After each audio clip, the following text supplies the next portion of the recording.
Setelah ketiga orang itu pergi, Mike yang kaget dan ketakutan segera mengeluarkan ponselnya, mematikan mode pesawat, dan segera buka platform video pendek. Tanpa diduga, karena alamat IP-nya berada di Amerika Serikat, algoritma tersebut secara langsung mendorong dua video yang terkait dengannya ke beranda. Mike dengan hati-hati mengklik video tersebut, dan semakin banyak dia menonton, dia menjadi semakin ketakutan. Pikiran pertama yang terlintas di benaknya adalah membunuh Bruno. Tapi pemikiran kedua berikutnya, dia membalikkan dorongan ini sepenuhnya ditekan. Dia sangat menyadari situasinya saat ini. Dengan terungkapnya kedua video tersebut, Bruno telah menjadi orang yang tidak bisa dia bunuh seumur hidupnya. Parahnya lagi, kakek memintanya untuk mengurus segala sesuatu yang berhubungan dengan Peter minggu depan.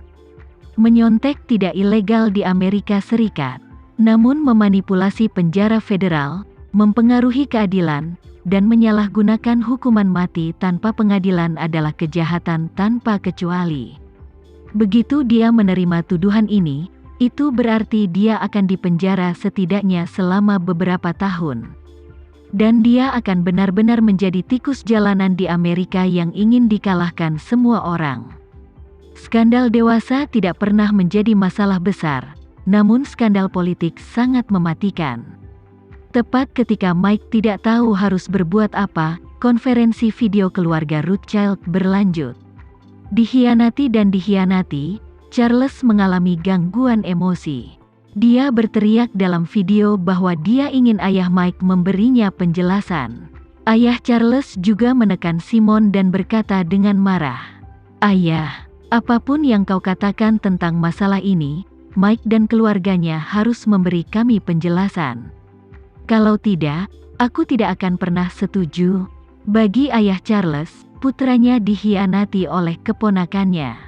Kuncinya adalah disiarkan langsung di depan anggota inti keluarga. Wajah ini terlempar ke dasar Samudera Pasifik. Jika dia tidak memberikan penjelasan, dia akan menjadikan putranya sebagai bahan tertawaan keluarga dan tidak akan pernah bisa mengangkat kepala. Ayah Mike, Romy, juga panik saat ini. Dia tahu bahwa putranya telah menyebabkan bencana besar. Namun saat ini dia tidak tahu apa dampak kejadian ini terhadap Mike sendiri, serta pada dirinya sendiri. Pengaruh apa yang dimiliki saudara-saudara Mike? Orang-orang di keluarga Rothschild sangat subur. Dan salah satu prinsip utama mereka adalah memiliki lebih banyak anak. Sebab, Romy tak hanya dikaruniai satu orang putra, Mike, melainkan melahirkan 3 putra dan 4 putri. Dalam keluarga Rothschild, Patriark Simon adalah satu-satunya rencana 5 tahun ke-9. Selain dia, seluruh keluarga juga memiliki banyak kelompok kepentingan. Kelompok kepentingan ini semuanya terdiri dari beberapa putra Simon, dan mereka semua berasal dari keluarga yang sama. Ini adalah struktur piramida yang terdiri dari seorang ayah dan beberapa anak, dan Simon mengatur keluarga ini seperti seorang kaisar kuno yang memerintah sebuah negara. Seringkali dia tidak berbicara tentang ikatan keluarga, tetapi hanya tentang minat. Begitu ada masalah dengan salah satu piramida di bawah, dia kemungkinan besar akan menghancurkan seluruh piramida. Jadi, Romy berkata dengan panik dan rendah hati, "Maaf, ini semua salahku dalam membesarkan putraku. Aku bersedia mengeluarkan $100 juta untuk memberi kompensasi kepada Charles." Ayah Charles tiba-tiba menjadi marah. "Apa? Aku akan memberimu hadiah untuk anakku. Apa kau bersedia membayarnya $100 juta untuk tidur dengan menantu perempuanmu?" Romy tidak bisa mengatakan tidak. Dia hanya bisa mengangguk dengan marah dan berkata dengan marah, Aku bersedia." Ayah Charles merasa sangat marah dan mengumpat dengan marah. "Oke, kalau begitu aku akan mentransfer uangnya kepadamu sekarang. Dan kamu memilih salah satu menantu perempuanmu untuk putraku." "Cukup." Melihat kedua orang itu semakin keterlaluan, Simon berteriak dengan marah. "Berhenti berbicara. Aku pasti akan memberikan penjelasan kepada Charles. Tetapi permasalahan kita yang paling penting saat ini adalah bagaimana mengelola krisis dan menyelesaikan masalah ini. Romy berkata cepat, "Ayah, aku sudah memberitahu semua orang." Platform online menghapus 2 video ini, dan juga mengeluarkan larangan penyiaran ke semua media. Tidak ada seorang pun dari semua platform online dan kelompok media yang berani melawan kita. Tetapi hanya platform video pendek Indonesia yang berada di luar kendali kita. Platform tersebut telah berkembang sangat pesat di Amerika Serikat selama setahun terakhir dan telah menjadi salah satu platform yang paling banyak digunakan. Pengaruhnya terlalu besar dan tidak boleh dianggap remeh. Saat dia berbicara, Romy menambahkan, "Aku juga menghubungi orang Amerika Utara yang bertanggung jawab atas platform video pendek ini, berharap dia akan menghapus kedua video ini demi keluarga Rothschild. Namun, masukan yang mereka berikan kepada kita sangat tegas. Mereka mengatakan bahwa video yang diunggah pengguna tidak melanggar hukum dan peraturan terkait. Untuk menghormati konten dan pengguna, mereka tidak boleh menghapus video pengguna tanpa izin. Ini jelas berarti mereka ingin menempatkan kita pada platform pameran." Saat ini Simon berkata dengan wajah muram. Platform video pendek itu adalah aset yang diinvestasikan oleh keluarga Renza di Indonesia. Kita memiliki beberapa perselisihan dengan mereka. Sangat mustahil untuk meminta bantuan mereka saat ini. Romy buru-buru bertanya, "Kalau begitu, bisakah kita menekan Kongres untuk mengesahkan undang-undang yang membatasi pengembangan platform video pendek ini di Amerika Serikat? Jika itu tidak berhasil, biarkan Kongres memberlakukan undang-undang yang memerintahkan semua orang Amerika untuk menghapus perangkat lunak ini."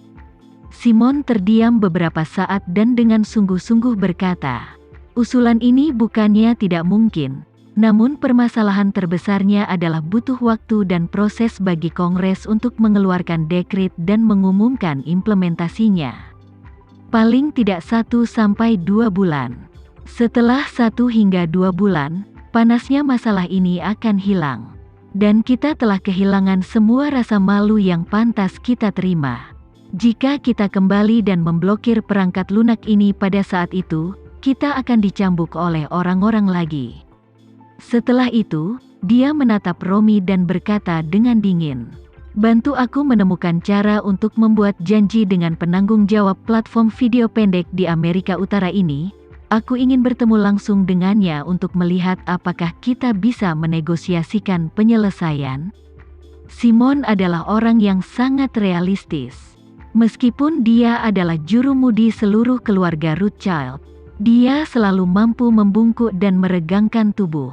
Jika seseorang cukup berharga baginya atau bagi keluarga Rothschild, sekalipun orang tersebut seorang pengemis, Simon akan memperlakukannya dengan baik. Saat ini, daya tariknya adalah platform video pendek tersebut bisa menghapus semua video yang berhubungan dengan keluarga. Sehingga skandal keluarga Rothschild tidak menyebar kemana-mana. Oleh karena itu, sebagai kepala keluarga Rothschild, dia bahkan dapat merancang untuk bertemu dengan penanggung jawab platform video pendek wilayah Amerika Utara. Kau tahu, ada perbedaan besar antara kepala keluarga besar yang mempunyai kekayaan $1 triliun dan seorang eksekutif bisnis yang mempunyai kekayaan ratusan juta dolar. Jika itu normal, yang terakhir bahkan tidak akan bisa mengikuti kearifan Mike, apalagi Simon. Namun, kini Simon sangat ingin bertemu dengan pimpinan platform video pendek Amerika Utara tersebut. Apalagi dia merasa karena statusnya yang begitu mulia, jika dia pergi menemui pihak lain secara langsung, dia pasti dianggap tulus. Jika masalah ini sampai ke telinga kepala keluarga Renza, pihak lain pasti akan merasakan ketulusannya, dan mungkin dia masih bisa berkolaborasi secara mendalam. Segera, keluarga Rothschild menghubungi orang yang bertanggung jawab atas platform video pendek wilayah Amerika Utara. Saat mengungkap identitasnya kepada pihak lain, penanggung jawab platform video pendek tersebut memang kaget. Ia tidak menyangka kejadian ini justru akan menjatuhkan sang patriark keluarga Rothschild secara pribadi. Dia segera melaporkan masalah tersebut kepada penanggung jawab platform video pendek tersebut. Setelah menerima kabar tersebut, pihak lain segera menelepon Tama melalui informasi kontak yang ditinggalkan Leo.